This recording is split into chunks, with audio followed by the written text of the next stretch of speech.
If you feel that the harder you work in your freestyle technique, you feel that your hips keep dropping or your lower back starts to arch, this video I'm going to highlight why that's happening and steps to correct it.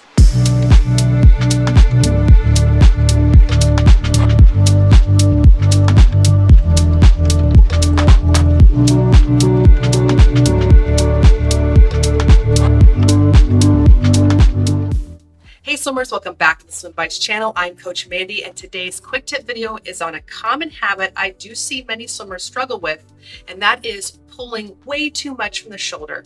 And that automatically drops the hips and causes an arch in the lower back, which overall increases your drag. In this video, I will highlight why that happens and also steps on how to correct it and the differences you should feel in your catch. Now, before I get started, if you are new to the channel or you've been watching my content, be sure to hit the subscribe button below. That way you stay notified for new and exciting content weekly, and you also show your support for the channel. All right, let's get into detail on how to correct this moving forward. What often happens for swimmers who tire out easily is what you're seeing in this demonstration right here. The energy and focus is to reach as far forward as possible while pulling from the shoulders. But you can see in this demonstration that by doing this, I end up arching my lower back and moving my body line out of alignment. So you can see right here, what happens is, if you look at my left hand, is it's already reaching up too far forward. At the same time, I'm pulling with my right arm, and you can see my right elbow is moving further back than my hand. That essentially means that I'm slipping.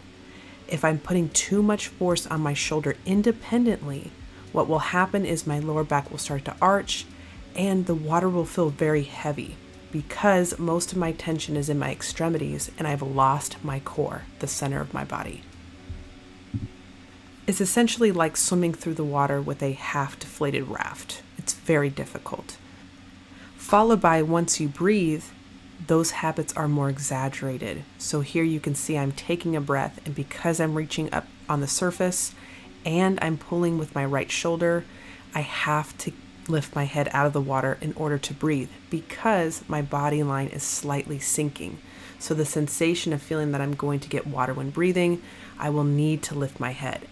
And as I lift my head, my lower back will start to arch, which then adds more drag, and also it doesn't feel comfortable, which can lead to more panic or feeling out of breath. So if you're watching this video and you feel like you breathe every other stroke, but you're exhausted, feel like you're not moving very far, chances are this is occurring in your swimming.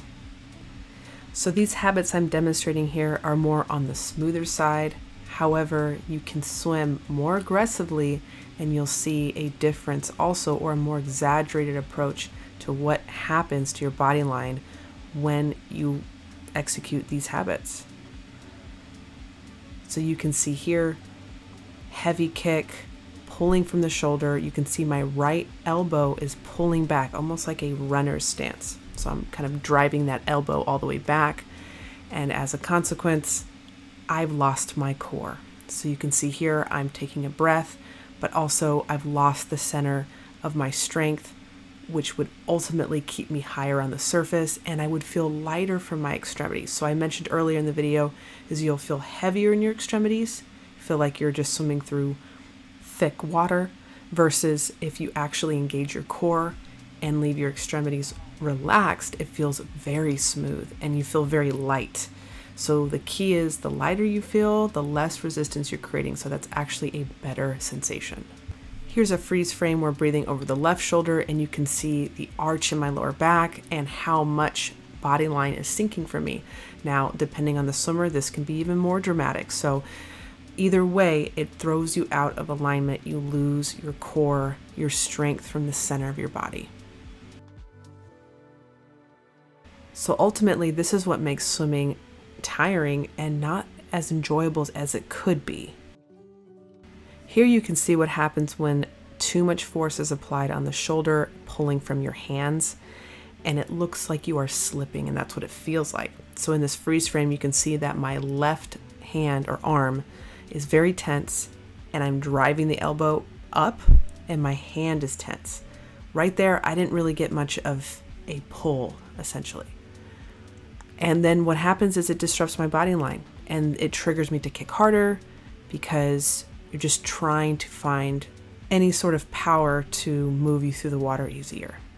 But your torso ends up moving up and down as demonstrated here, which ends up wasting energy in areas other than forward. And slipping, you can see right here with my right hand, my palm is almost flattened. That's because I'm just kind of swiping my arm through and I don't feel any resistance. It just feels like I'm slipping and it triggers me to want to move faster. Okay, so now that you've seen what happens when your body line falls, here's how to swim smoother and form a catch properly without sinking your body line. So you can see here as I break this down for a second, the difference here of my catch. So if you look at my right arm, is I have a full hold of the water, but my body line is on the surface. So there's no arch in my lower back.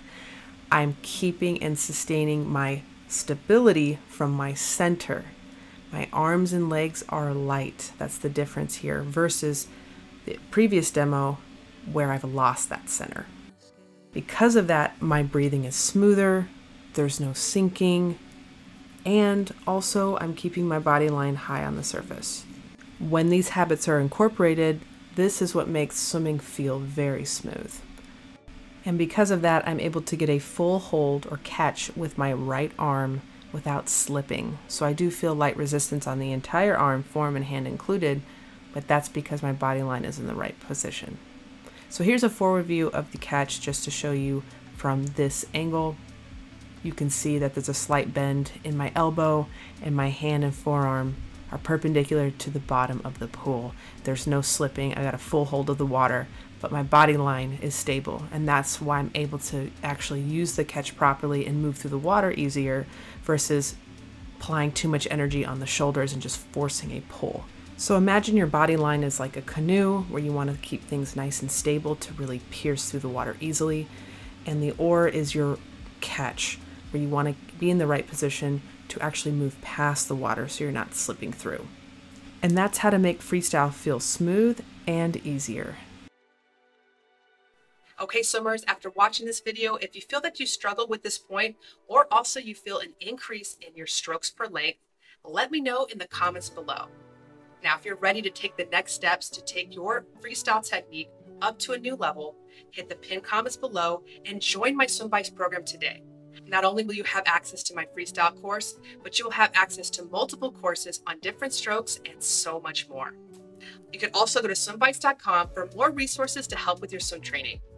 All right, swimmers, enjoy your practice, and I will see you all next week.